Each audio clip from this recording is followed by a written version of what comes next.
Ndugu wawili wakigombana, shika jembe ukalime. Hii ni miongoni mwa kauli maarufu zaidi za wahenga kuhusiana na namna ambavyo majirani ama ndugu wakigombana, ukiingilia ugomvi wao, mwisho wa siku unaweza kuja kuaibika.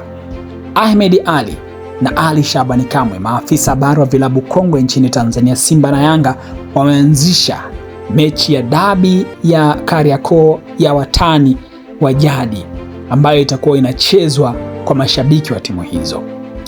Leo Disemba 21, ambako ni uzinduzi pia wa AFCON, wao watakuwa wanashuka dimbani, wanacheza mechi ya kirafiki Simba na Yanga, mashabiki katika dimba la KMC Complex.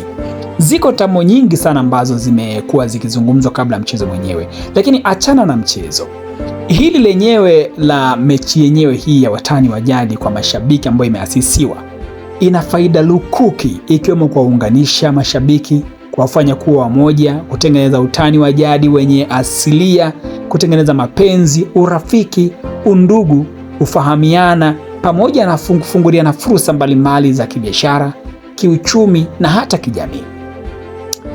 Watani wa jadi kwa hivi sasa ni miongoni mwa mambo ambayo yamekuwa yakigeuka kuwa kama uadui, lakini mwanzo wake haukuwa hivyo. Ahmed Ally na Ali Kamwe sasa wanatengeneza sura mpya kabisa ya utani wa jadi.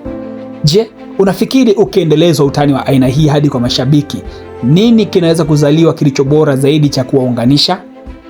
Hii ni Travo TV, mimi ni Mbushi Kwelasa. Tuandikie maoni yako na mtazamo wako juu ya hiki ambacho tumekuuliza.